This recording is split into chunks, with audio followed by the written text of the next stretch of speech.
मी पहिल्यांदाच केलेला episode cancel केला होता सारस्वत बँकेच्या सांगण्यावर. पण तुम्ही दुसऱ्यांदा बोलवलं म्हणजे तुमच्यामध्ये अपार धैर्य असल्याचं हे लक्षण आहे. भारताचा खरा धर्म हा बौद्ध धर्म आहे. हिंदू असा कोणता धर्मच नाही. तर ब्राह्मण हे मांसाहारी होते. यज्ञामध्ये पण मांसाहार होता. तो कुठच्याही वेदामध्ये पुराणामध्ये मांसाहार हा नाहीये. ब्राह्मणांना खायचं नाही असं कुठे नाही. उलट भगवान बुद्धांनी भगवा हा शब्द हा बुद्धांचा आहे. भगवान भगवा म्हणजे बुद्धांचं दुसरं नाव आहे. सुनीता विल्यम्सना 300 दिवसांना अवकाशात खाली आणू शकता. उलट आपण कबरीतनं करतोय औरंगजेबाला 300 वर्षांनी. तर दाभोळकर, पानसरे, गौरी लंकेश, कलबुर्गी यांना जे विमान आलं तेच तुकारामांना आलं. एवढं लक्षात घेतो. आता राम, कृष्ण, त्यांचे जन्म, हनुमान ही सगळी पुराणातल्या कथा आहेत. ही पुराण आहेत आपली. बरोबर. वेद नाही आहेत हे. वेदांमध्ये मूर्तीपूजेचा उल्लेखच नाही. वेदांमध्ये देव नाहीये. तुला माहिती आहे आपल्याला राम कधी मिळाला? जेव्हा रवी वर्माने एक मॉडेल बसवून काढला तेव्हा. भवानी तलवार दिली. आपण लहानपणी जाणलं. मला कित्येक वर्ष वाटायचं की महाराज भवानी तलवार वापरायचे. छत्रपती शिवाजी महाराजांच्यावर प्रेम करणाऱ्या कुठच्याही माणसाने त्यांचं मंदिर बांधायला दिलं नाही पाहिजे. जसं डॉक्टर बाबासाहेब आंबेडकरांचं महात्मा फुल्यांचं राजर्षी शाहू मंदिर नाही बांधलं पाहिजे. कारण ते आपल्यासारखे माणूस होते तरी सुद्धा ते महान होते आणि ते आपल्यातून जाऊन महान झाले हे प्रत्येक बहुजनाला कळलं पाहिजे.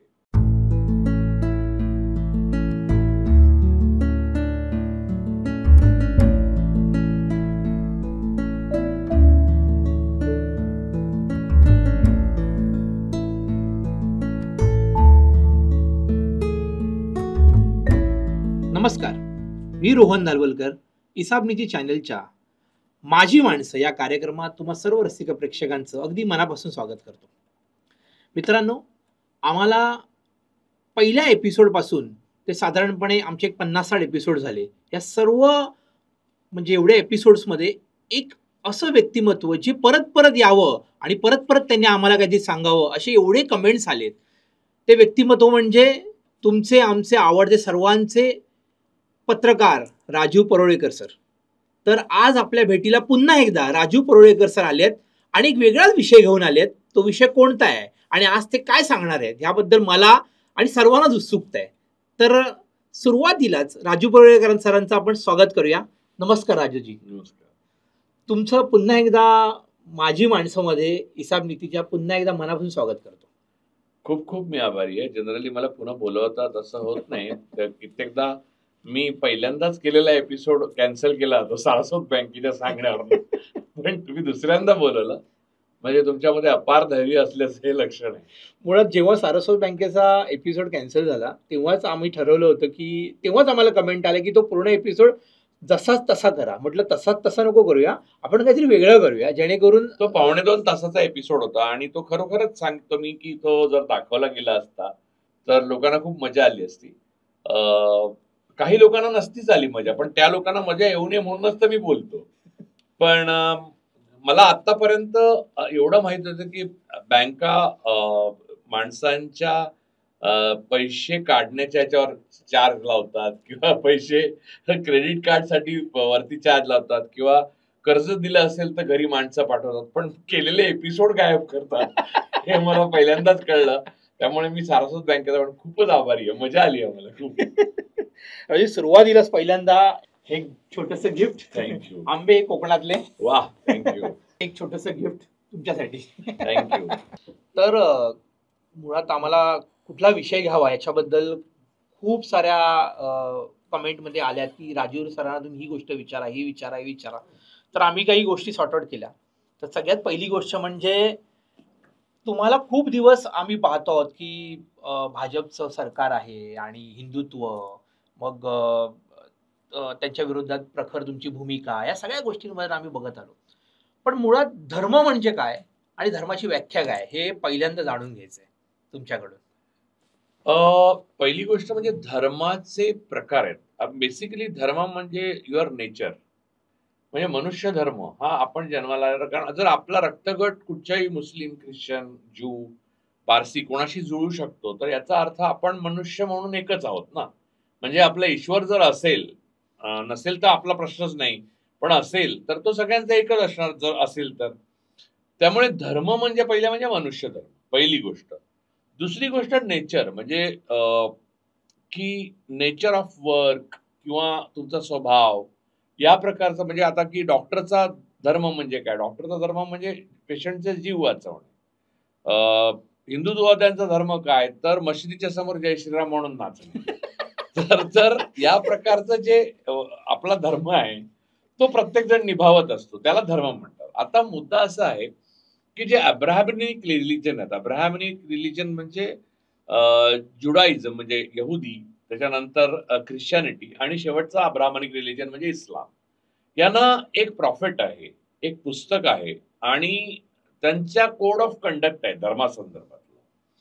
आणि आपल्याकडे म्हणजे भारतामध्ये जे लोक राहतात त्यांच्या आता अब्राहमिक रिलिजन ज्यांचं आहे त्यांच्याबद्दल त्यांना रिलिजन आहे, पण अब्राहमिक रिलिजन ज्यांचा नाही आहे त्यांच्यासाठी मी हे पुन्हा पुन्हा सांगतो की हिंदू असा धर्म नाही. हिंद हा प्रांत आहे, त्याच्यात राहणारे सर्व हिंदू, म्हणून हिंदू असे म्हटलं जातं. पहिली गोष्ट. दुसरी गोष्ट, धर्म जर कोणता असेल तर तो ब्राह्मण धर्म आहे. त्यामुळे ब्राह्मणांना धर्म आहे, ब्राह्मण धर्म. बाकीच्या लोकांना जाती आहेत फक्त.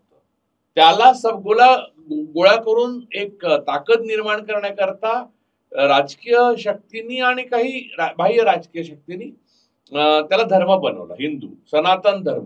सनातन असा काही धर्म नाही. आणि सनातन धर्म जर तू म्हणायचं आलं तर त्यात शूद्र अतिशूद्र स्त्रिया यांचं स्थान काय? काही नाही. खरा सनातन, भारताचा खरा सनातन धर्म म्हणजे एन्शंट रिलिजन असं जर तू म्हणायला गेला तर बौद्ध धर्म आहे. भारताचा खरा धर्म हा बौद्ध धर्म आहे. हिंदू असा कोणता धर्मच नाही. दोन धर्म आहेत इथे, एक ब्राह्मण धर्म आहे, दुसरा बौद्ध धर्म आहे भारतात. आता आता इथे निर्माण झालेले जे धर्म आहेत त्यातलं सिखिझम आहे म्हणजे शीख लोक, नंतर जैन धर्म आहे. तर हा हिंदू धर्माचाच भाग आहे असं आगाऊपणे काही लोक बोलतात. तसं नाहीये. कारण ब्राह्मणांनी बौद्ध धर्मांच्या स्तूपांची आणि त्यांच्या संन्यासांचे जीव आणि वित्त आणि वास्तू स्तूप ही नष्ट केलेली आहे धर्माविरुद्ध असल्यामुळे, ब्राह्मण धर्माविरुद्ध असल्यामुळे. ते जैनांच्या बाबतीत त्यांनी केलेलं आहे.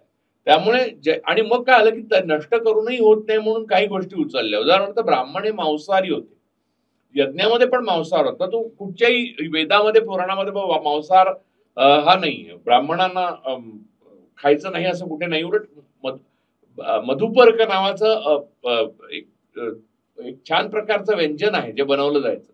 पण मुद्दा हा आहे म्हणजे ब्राह्मणा म्हणजे गायी पण खायचे, म्हणजे बैल खायचे, गोवंश खाल्ला जायचा ब्राह्मणांकडे.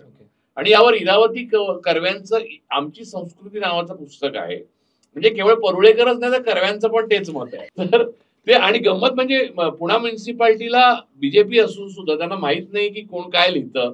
त्यांना पुस्तकं त्या फ्लायओव्हरच्या खालच्या खांबावर रंगवायची होती. त्यात इरावती कर्व्यांचं आमची संस्कृती पण रंगवलेलं आहे, तू जाऊन बघू शकतो. त्यांना माहित नाही त्याच्यामध्ये काय लिहिलेलं आहे ते. पुस्तकं न वाचत असल्याचा भाजपचे आणि संघाचे लोक ह्याचा इतका फायदा चांगला दिसला मला की वा. तर मुद्दा असा की त्यामुळे काय झालं की जैन धर्मातलं जे अहिंसा आणि शाकाहार वगैरे जे आहे ते ब्राह्मणांनी उचललं. कारण त्या धर्मावर त्यांना केवळ मारून मात करता येत नाही, त्यांची स्तूप त्यांची मंदिरं पाडून आपल्याला मात करता येत नाही. म्हणून बाकी ज्या जाती आहेत म्हणजे आता जे बहुजन म्हणतो आपण, ओबीसी किंवा मराठा, ज्यांना कुणबी म्हणतात. मराठा असा काही जात नाही. मराठा पण पुन्हा प्रदेशवाचक शब्द आहे. म्हणजे मराठे पानिपतावर लढले, त्यात ब्राह्मणांपासून अतिशूद्रांपर्यंत सगळे होते. लक्षात घे की मराठेशाही बुडली असं आपण म्हणतो, तर ते ब्राह्मणांचं होतं म्हणजे खरं तर, पण मराठेच म्हणतो आपण. मराठा ही जात ही नंतर 1900 म्हणजे ब्रिटिशांनी जेव्हा लोकसंख्या म्हणजे जे आता बीजेपी सध्या करत नाही, जे लोकसंख्येची गणना म्हणजे लोकसंख्या दर 10 वर्षांनी आपण जी गणना केली जाते ती करणंच बंद केलं. कारण स्टॅटिस्टिक्सचा वाकडा आहे ना. कारण संख्या आली की त्यांना प्रश्न उभे राहतात. कारण जीडीपीला भागावं लागतं त्या संख्येने आणि मग पर कॅपिटा इन्कम कळतं आणि मग कळतं की गरीब होत चाललोय आपण ते मोदींच्या राज्यात. एनिवे, तर मुद्दा हा आहे की बाकी सगळ्या जाती आहेत आणि कोणत्याही जातीला ब्राह्मणाहून अधिक अधिकार नाही. ब्राह्मण हा धर्म असल्यामुळे त्यांना सर्व अधिकार आहे. ब्रह्महत्या म्हणजे पाप आहे. ब्राह्मण कितीही वाईट असला तरी त्याला सर्व अधिकार आहे, त्याला सगळ्यांनी वंद्य मानला पाहिजे.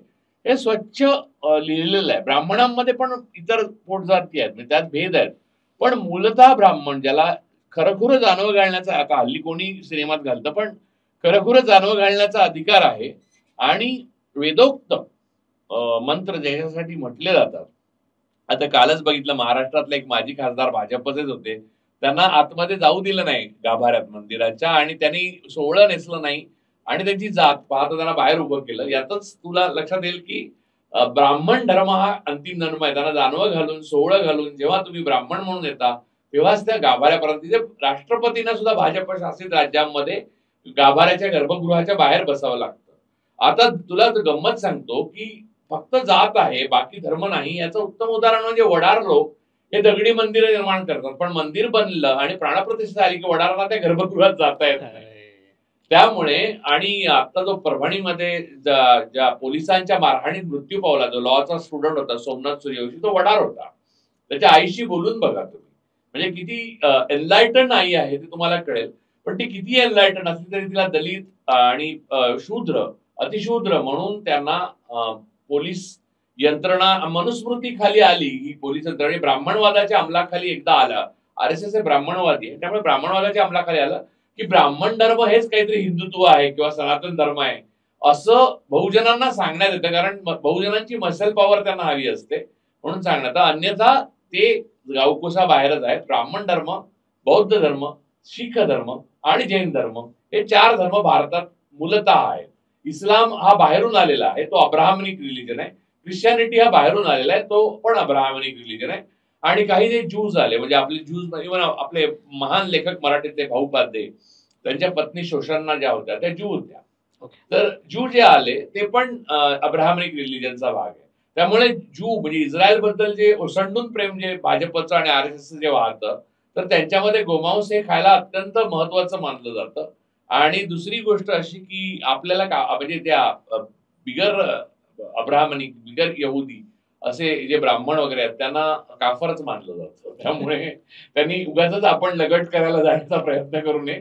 जे लिहिलेलं आहे तो धर्म हा असा आहे, माणसाचा धर्म मनुष्य धर्म आहे. त्यामुळे जो ईश्वर आहे किंवा नाही या वादात पडत नाही. म्हणजे सर्वात सायंटिफिक धर्म माझ्या दृष्टीने, माझं मत आहे, कोणी मानावं न मानावं याबद्दल माझं काही मत नाही, बौद्ध धर्म आहे. कारण बुद्ध असं म्हणतात की ईश्वर आहे का ईश्वर नाही हा मानवाचा प्रश्नच नाही, अस्तित्वगत प्रश्न नाही असं ते म्हणतात.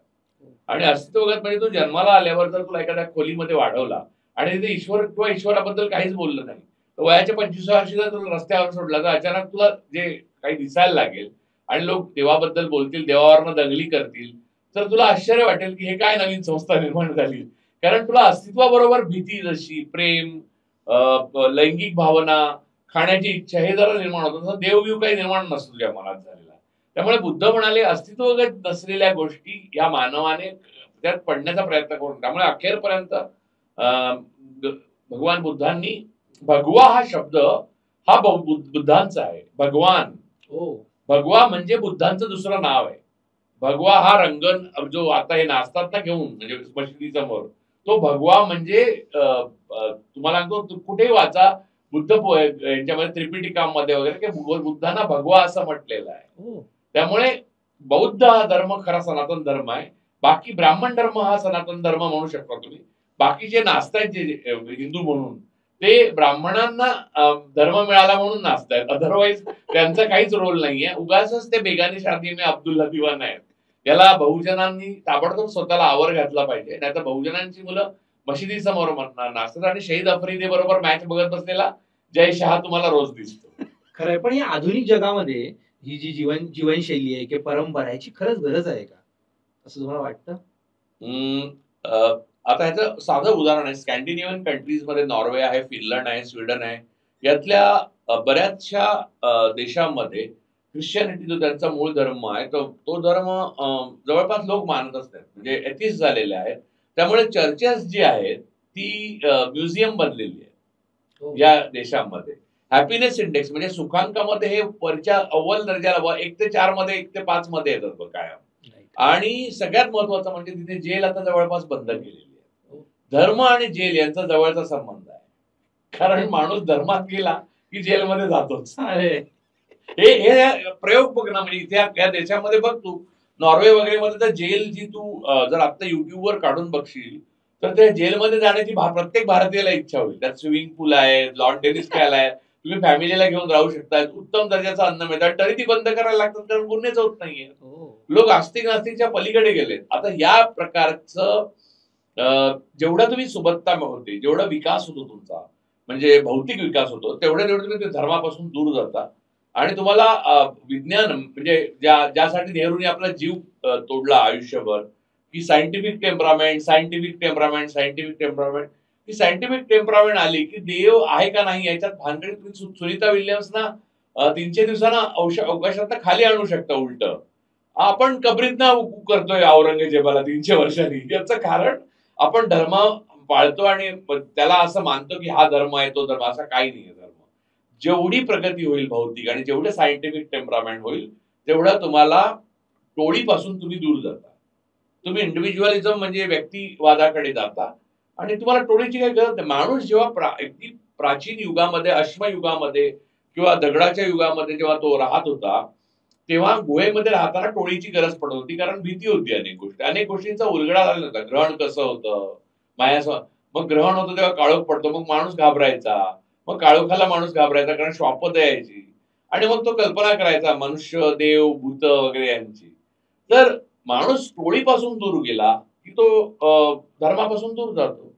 तर जे जे धर्म म्हणतात किंवा एकत्र येऊन सावित्रीबाई फुलेंच्या समोरच कसले तरी मंत्र म्हणत बायका सगळ्या बसतात, जे सावित्रीबाई फुले शिक्षणाचा मंत्र दिला होता, ते सगळं टोळीचं लक्षण आहे, झुंडीचं लक्षण आहे आणि हे अविकसित मानव मेंदूचं लक्षण आहे. असं म्हणजे हे आधुनिक अँथ्रोपॉलॉजी पासून समाजशास्त्रापर्यंत सर्वांनी मान्य केलेली गोष्ट आहे. काय मानसशास्त्र मी आता काय कार्ल जंग पासून ते तुम्ही मराठीमध्ये वाचायचं असेल तर इरावती कर्व्यांपासून तुम्ही कोणालाही वाचू शकता. विका राजवाड्यांचा होता.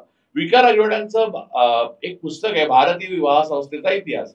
त्यामध्ये वेदांमध्ये सगळे श्लोक देऊन त्यांनी भारतीय विवाह संस्था काय होती ते लिहिलेलं आहे. ते जाहीरपणे चौकात जर आज कोणी वाचून दाखवेल तर त्याला मी ताबडतोब 5,000 माझी ऐपत आहे म्हणून एवढे, कारण नाहीतर मी सारस्वत बँकेकडनं घ्यायला लागतील मला. तर 5,001 ताबडतोब देईल. आणि ते सत्य पुस्तक आहे. आणि ते विका राजवाडे लिहू शकल्याचं कारण ब्रिटिशांचं शासन होतं आणि ते छापणारे पण कॉम्रेड डांगे होते छापखान्यात. ते विका राजवाडे म्हणाले की हे पुस्तक तुम्ही छापाल तर जाळतील पण तिला, ते पोलीस यायच्या अगोदर तुमचं छापखाना. डांगे तरुण होते तेव्हा. तर मिरज कटाच्या खटल्यामध्ये त्यांना तुरुंगात 10 वर्ष ब्रिटिश सरकार त्याच्या अगोदरची, तेव्हा ते म्हणले मी छापतो आणि त्यांनी छापलं. हे पुस्तक अजूनही लोकवाङ्मय गृहाचं आहे आणि तुला गुगल जेव्हा ऐकतायत आपलं अमेझॉनवर त्यांना मिळेल. भारतीय विवाह संस्थेचा इतिहास एकदा मोठ्याने वाचावा, म्हणजे आपल्याला कळेल की आपण काय होतो आणि तेच जर आपण असतो तरी सुद्धा काय असतो. म्हणजे त्याच्यावर वाईट झालंय म्हणजे तर फारच वाईट. तर अजून एक गोष्ट म्हणजे धर्म म्हटलं की ते सर्व सण उत्सव वगैरे येतात आणि सण उत्सव आणि धर्माशी खूप निगडीत असतात या सगळ्या गोष्टी. तर आणि लोकांचं असं म्हणजे भारत हा उत्सव प्रधान देश आहे आणि तिथे मग हे धर्म जेव्हा असतात तेव्हा तिथे सण आणि उत्सव साजरे होतात. आता मग हे सर्व संस्कृती म्हणजे त्याला एक संस्कृती म्हटलं जातं आणि म्हणजे संस्कृती जपण्यासाठी सगळ्या गोष्टी महत्वाच्या आहेत. तर तुम्हाला याच्यावर काय वाटतंय? हे बघ, पुन्हा एकदा अब्राहमिक रिलिजनच्या बाबतीत सण ठरलेले आहेत, म्हणजे जसं की नाताळ, गुड फ्रायडे, ईस्टर, या विशिष्ट दिवशी विविक्षित गोष्टी त्यांच्या प्रॉफिट संबंधी झालेल्या आहेत. ईद किंवा शियामध्ये मोहर्रम, त्या दिवशी युद्धाला पाणी नाही मिळालं वगैरे. आपल्याकडे उत्सवाला कारण लागत नाही, कारण आपला धर्म नाहीये. आपण ब्राह्मण धार्मिक आहोत. ब्राह्मणांना उत्सव आहेत. तू म्हणशील की त्यांची मुंज केली जाते आणि अनेक विधी ज्या आहेत ते ब्राह्मणांच्या आयुष्यात केले जातात, तेव्हा तो उत्सव मानला जातो आणि तो त्या प्रकारे साजरा केला जातो. त्यांच्या म्हणजे होम, अग्निहोत्र, यज्ञ हे सगळं ब्राह्मणांचे उत्सवच आहेत आणि ते जेवढ्या धूमधडाक्यात केले जायचे तेवढ्या धूमधडाक्यात आता करणं शक्यही नाही. त्यात मनुष्याला पशुबळी द्यायला काही परवानगी होती आणि तो पशु तुम्ही मी सांगतो ना, भारतीय विवाह संस्थेचा इतिहास वाच, म्हणजे तुला कळेल ब्राह्मणांचे काय होते. एनिवे, क्षत्रियांचे पण होते, पण असे काही हिंदू धर्म नसल्यामुळे असे काही सण नाही. त्यामुळे काय आलंय की पुराणोक्त, म्हणजे आता शूद्रांसाठी ना जे मंत्र म्हटले ते पुराणोक्त, म्हणून शाहू महाराजांच्या प्रकरणात ते लक्षात आलं. आठवतं तुला की शाहू महाराजांचा वेदोक्त पुराणोक्त एक प्रकरण आहे, राजा ऋषी शाहू महाराजांचं. त्यांच्या ते बिचारे खूप धार्मिक होते, म्हणजे इतके समाज सुधारक जे शाहू महाराज आपल्याला दिसतात ते त्यांच्या या घटनेच्या नंतरच्या आयुष्यातले जास्त झालेले आहेत. त्याच्या अगोदर त्यांना ते धार्मिक पद्धतीने सकाळी हे वगैरे करतात, संध्या वगैरे, तर त्यांना ते मंत्र म्हणतात. राजाराम शास्त्री भागवत नावाचे एक विद्वान होऊन गेले, म्हणजे त्यांची सगळी परंपरा आहे, म्हणजे दुर्गा भागवत वगैरे त्यांच्या तर राजाराम शास्त्री भागवत ते मंत्र ऐकले आणि म्हणाले की यांना वेदोक्त, हे राजा आहे तर वेदोक्त मंत्र का नाही म्हणत. शाहू महाराजांना काहीच माहित नव्हतं काय मंत्र. आपल्याकडे पूजा करायला येतो तो तुझ्या बारशाला ज्या मंत्र म्हणतो तेच मर्तिकाला म्हणतो का, तुला कसं कळणार, म्हणजे जर का तुला माहितीच नसेल तर. हो ना, की तो काय सत्यनारायण काय आणि असत्य नारायण काय, तो त्या संस्कृतात म्हणतो म्हणून तर ब्राह्मणांनी वेदांपासून वंचित ठेवलं होतं सर्व बहुजनांना. तर मूळ मुद्दा हा की ते म्हणते राजाराम शास्त्री भागवतांना माहिती होतं की हा वेदोक्त मंत्र म्हटला तर तो ब्राह्मणांचा आहे, क्षत्रियांना म्हणजे राजाचा आहे. तर ते म्हणले की असं कसं, तर ब्राह्मण म्हणला मी नाही. आणि ब्राह्मण जो ज्याला शाहू महाराज स्वतः पगार देत होते तो म्हणला मी कोणत्याही प्रकारे यांना वेदोक्त मंत्र म्हणू शकत नाही, याचं कारण हे शूद्र आहे. त्याच्यावर टिळकाने अग्रलेख लिहिलेला आहे. त्यांनी अग्रलेखात काय म्हटलंय माहितीये, एक छत्रपती शिवाजीला आम्ही मानून घेतला कारण त्याचं शौर्य होतं, आता प्रत्येकालाच मानायचं का आम्ही. अशा प्रकारचं म्हणजे ब्राह्मण धर्म इतका कठोर आणि कर्मठ आहे, तसं अब्राह्मनिक रिलिजन आहे. आपण जेव्हा म्हणतो ना की इस्लाम एवढा कर्मठ आहे, तर हिंदू मोकळा आहे. हिंदू मोकळा नाहीये, ब्राह्मण धर्म आहे, ब्राह्मण कर्मठच आहे. मूळ मुद्दा हा आहे की तुम्ही शूद्रांना तुमच्या मंदिरात येऊ देत नाही, तो धर्म आहे. धर्म इतरांना धरून धर्म नाहीये, इतरांना फक्त जाती आहेत तुम्हाला. त्यामुळे लोकांचा गोंधळ होतो की हिंदू धर्म उदार आहे. उदार नाहीये. चारवाक आहेत, रविदास, अनेक संतांना बघ ना, रविदासांची हत्या झाली, त्यांनी ब्राह्मणांबद्दल म्हटलं. संत आहेत ते रविदास, ते चर्मकार समाजातून येत होते. तर नंतर तू लक्षात घे, तुकारामांना पुष्पक विमान आलं, त्या काळात पुष्पक विमानच कसं आलं तुकारामांसाठी, लक्षात घे. तुकारामांना गायब केले ब्राह्मणांनी. ही इतकी साधी अरे बाजीरावांना विमान नाही आलं तर तुकारामांना कसं येईल, काय बोलतोस तू. तर तुकाराम मोरे यांना विमान आलं याचं कारण ते जास्तच लिहायला लागले होते. तर दाभोळकर, पानसरे, गौरी लंकेश, कलबुर्गी यांना जे विमान आलं तेच तुकारामांना आलं, एवढं लक्षात घेतो. तर नीट लक्षात घेतलं की लक्षात येतं की तर मूळ मुद्दा हा आहे. काय विचारतो आपला विषय असा होता की हे जे सणवार वगैरे, सणवाराचा मुद्दा असा आहे की तेव्हा पुराणाचं जे आहे ना ते सगळ्या शूद्रांसाठी मोकळं केलं. आता राम, कृष्ण, त्यांचे जन्म, हनुमान, ही सगळी पुराणातल्या कथा आहेत. ही पुराण आहेत आपली, बरोबर, वेद नाही आहेत. हे वेदांमध्ये मूर्तीपूजेचा उल्लेखच नाही, वेदांमध्ये देव नाहीये. तुला माहिती आहे आपल्याला राम कधी मिळाला, जेव्हा रवी वर्माने एक मॉडेल बसवून काढला तेव्हा. हो, हा, म्हणजे आपल्या बहुतेक देवी ज्या चित्रामध्ये दिसतात, ज्या लक्ष्मी, सरस्वती म्हणून तू पूजा करतो ना, नमस्कार करतो ना, त्या रवी वर्म्याच्या मॉडेल आहेत. आणि रवी वर्माने ती चित्र काढलेली आहेत. आणि राजा रवी वर्माने काढलेली चित्र जी आहेत तेव्हा मॉडेल चांगल्या घरातल्या बायका मिळत नसत, म्हणून ज्या बायका त्याने काढली चित्र, ज्या बायकांची, त्यांचा व्यवसाय काय होता हे जाणून घे, मग तुला कळेल की तू कोणाला नमस्कार करतो ते. आणि हे काय मी नवीन गुपित सांगत नाही, ब्राह्मणांनी लपवलेले जसे अनेक ग्रंथ आहेत तसं हे गुपित आहे. त्यामुळे मुळामध्ये सण जे आहेत, आता मी म्हणतो रामनवमी आत्ता झाला, आता हनुमान जयंती, हे पुराण आहे. जसं ग्रीकांचं इलियड आणि ओडेसी हे एक महान पौराणिक ग्रंथ आहे, मायथॉलॉजिकल म्हणतात, तसं रामायण आणि महाभारत हे आपले महान पौराणिक ग्रंथ आहे. त्यातही मी तुला सांगतो की रामायणातले श्लोक चौकामध्ये वाल्मिकी रामायणातले म्हणून त्याचा अर्थ म्हणून दाखवा, मी काढून देतो श्लोक. सीतेच्या सौंदर्याचं वर्णन किंवा सीतेला त्याग केला जेव्हा रामाने, तेव्हा राम जे बोललेले आहेत ते बोलण्याची हिंमत नाही कोणाची. आज कोण बोललं तर वेळ लागेल आपल्याला. आपलाच जेव्हा कसं आहे माहिती ना, धर्म दोन प्रकारे फोफावतो. एक जे धर्मावर विश्वास ठेवत नाहीत तेही धर्म वाचत नाहीत, आणि जे धर्मावर विश्वास, श्रद्धा ठेवतात ते वाचतच नाही.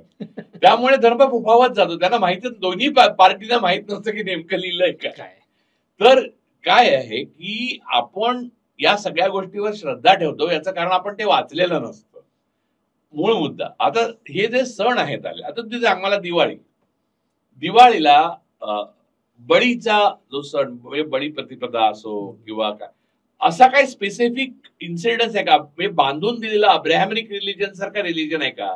आता परवा बुद्ध पौर्णिमा आहे, त्या बुद्ध पौर्णिमेला एक विशिष्ट एका महापुरुषाचा पूर्ण आयुष्यामध्ये बदल झाला आणि त्या दिवशी त्यांना ज्ञान झालं.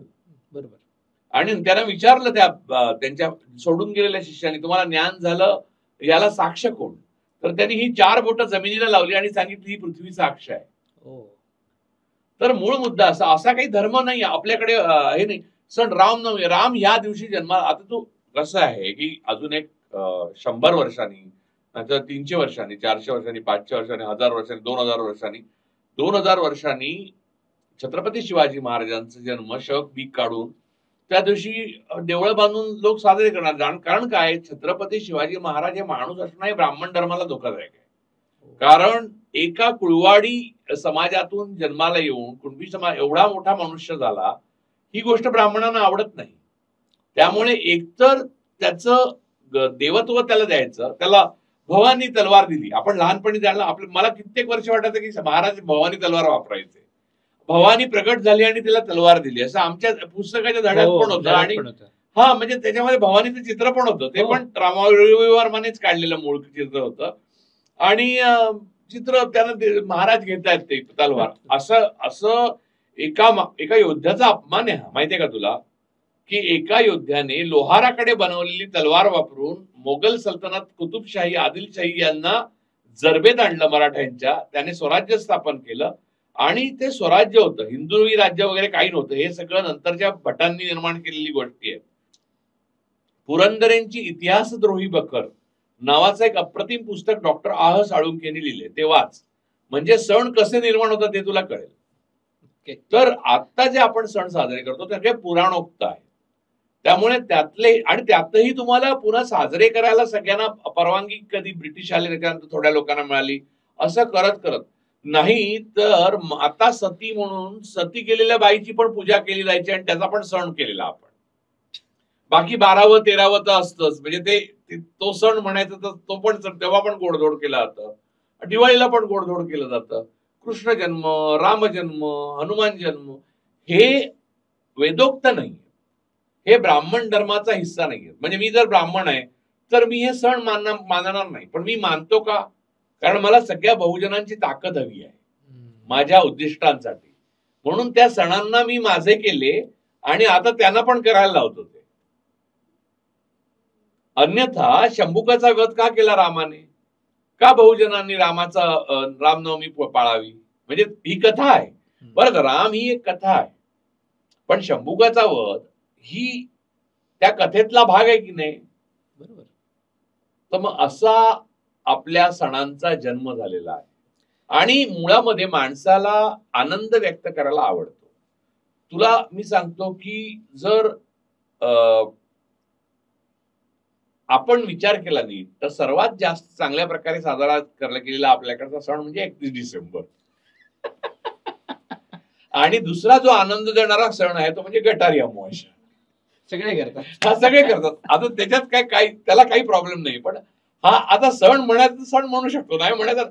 त्यामुळे सण ही गोष्ट तू इथल्या परंपरेनुसार म्हणशील तर पुराणोक्त आहे, म्हणजे कथेवर आधारलेली आहे.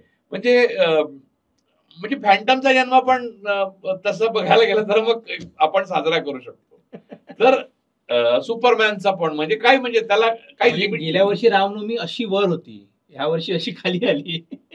म्हणजे एवढं, म्हणजे गेल्या वर्षी जी रामनवमी जेव्हा इलेक्शन होते तेव्हा असं वाटत होतं बापरे, ते धर्म आणि राजकारण यांचं मिश्रण, ते विषयच आहे. म्हणजे त्याचं वेगळंच आपण अनालिसिस करू शकतो. पण राम ज्यासाठी मानले जातात, म्हणजे पुराण पुरुष म्हणून सुद्धा काही पात्रांना स्थान असतं, तसं रामांचं एक स्थान आहे. ते कशासाठी मानले जातात तर राजत्यागासाठी मानले जातात. त्यांच्या बाजूने मी हजारो वेळा सांगितले, पण परत सांगतो, त्यांच्या बाजूने जनता होती, लोकशाही बाजूने होती. म्हणजे मतदान झालं असतं तर रामाना मिळालीच ती मतं. त्यांच्या बाजूने भरत होता, म्हणजे ज्याच्यासाठी ते राज्य त्याच्या आईने बळकावण्याचा प्रयत्न केला होता तो त्याच्या, म्हणजे विरोधी पक्ष त्यांच्या बाजूने होता. वडील त्यांनाच राज्य देण्याच्या बाजूचे होते, दशरथ. म्हणजे अगोदरचं सरकार पण सांगत होतं की तुम्हीच बसा म्हणून. एवढं सगळं असताना केवळ आपल्या वडिलांनी दिलेला, आपल्या सावत्र आईला दिलेला शब्द, काही संबंध नाही, त्यासाठी राम राज्य सोडून सगळ्यांना जनतेला रडवून वनवासात गेले. हे राजा, ह्या अशा एका पुराण पुरुषाचा वापर तुम्ही राज्य मिळवण्याकरता करणं, हा त्याचा अपमान नाहीये का? रामाचा सगळ्यात भीषण अपमान RSS आणि बीजेपीने केलाय. आता ह्याला धरून धर्म या गोष्टीला धरून विवाह संस्था म्हणजे विवाह करताना नेहमी धर्मातच व्हायला तू हवा. आधी जर मला म्हटलंस तर मी पुस्तकच घेऊन आलो असतो, विकार राजवाड्यांचं भारतीय विवाह संस्थेचा इतिहास. तर तो नेहमी आता तरुणांना, मुळात तरुण मुलांना आता त्याचा प्रश्न पडायला लागला आता, की पूर्वी एक मागच्या 10-15 वर्षापर्यंत हे गोष्टी होत्या की बाबा आपल्या धर्मातच व्हायला पाहिजे विवाह, मोहळू तर आपल्या जातीतच व्हायला पाहिजे विवाह, असं होतं. पण आता ते त्या गोष्टी जुगारून मुलं पुढे पुढे वेगळ्या वेगळ्या विचार करतायत. जातीबाह्य किंवा धर्मबाह्य विवाह तितक्या पर्सेंट मध्ये सगळीकडे झालेले आहे आणि यशस्वी होण्याचा रेटही तेवढाच आहे त्याचा. यशस्वी माणसं होतात, धर्म नाही होत. यशस्वी जाती नाही होत, यशस्वी माणसं होतात. त्यामुळे डॉक्टर बाबासाहेब आंबेडकरांपासून छत्रपती शिवाजी महाराजांपर्यंत सर्वांना देवत्व देण्याची गरज नाही. ती माणसं होती, त्या जातीत जन्माला येऊन ती मोठी झालेली आहेत. हे आपण परत परत लोकांच्या मनावर टाकतो.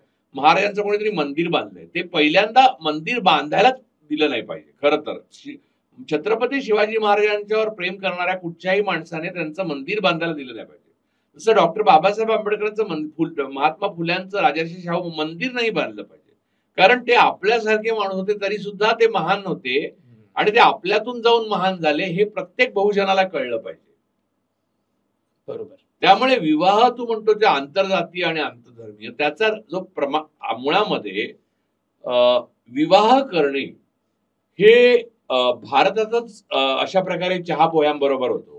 अन्यथा जगभर विवाह मुलांना कोणत्याही काळात कोणत्याही ठिकाणी अत्यंत योग्य आणि आर्थिक, खाद्य संस्कृती, विचार करण्याची पद्धत, एकामेकांबद्दलचा आदर, समज, बुद्धिमत्ता, या सगळ्या बेसिसवर कम्पॅटिबिलिटी शोधून लग्न केली जातात. म्हणजे माणसं एकत्र राहतात, लग्न करतात किंवा नाही करत.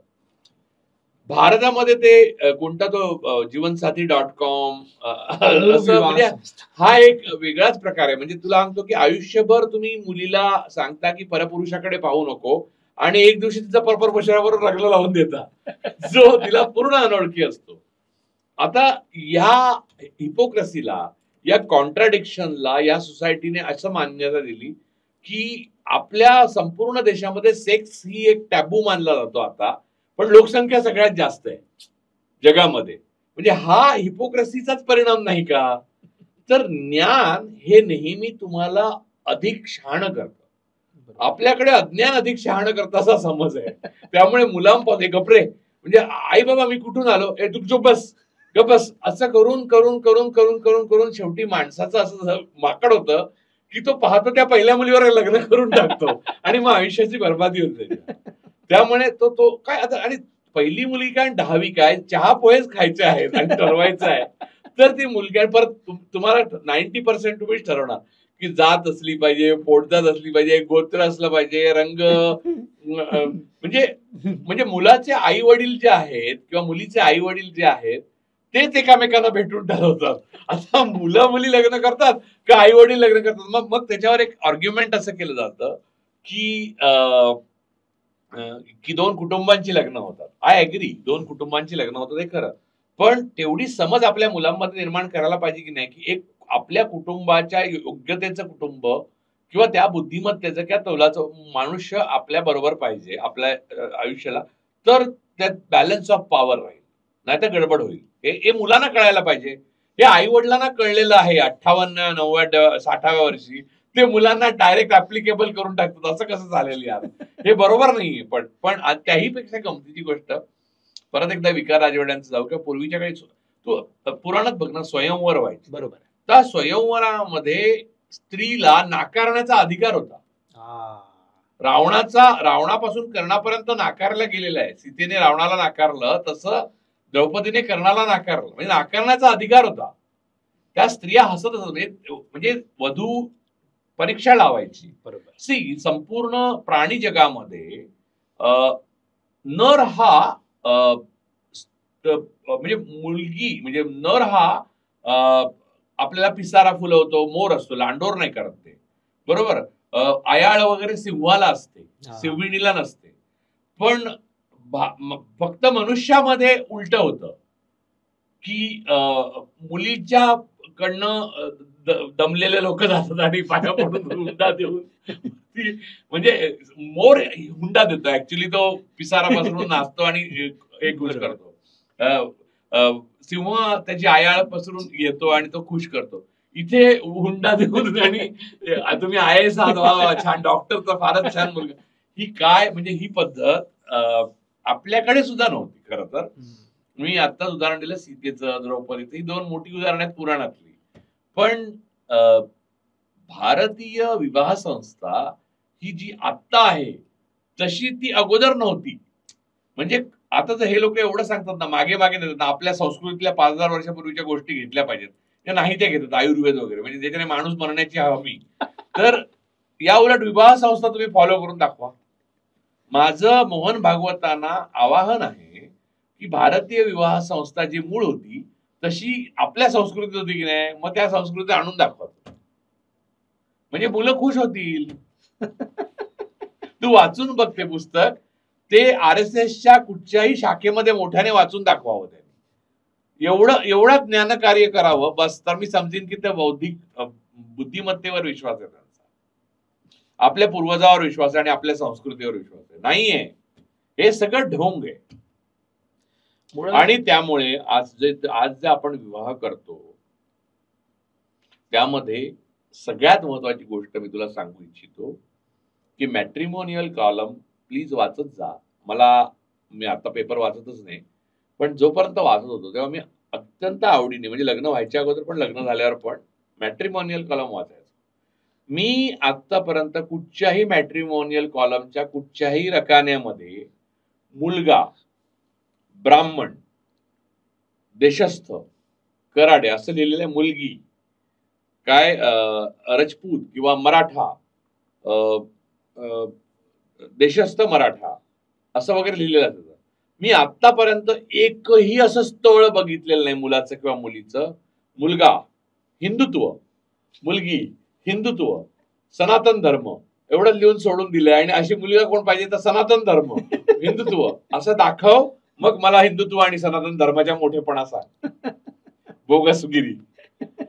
इथेच त्यांचं पितळ उघडं पडतं.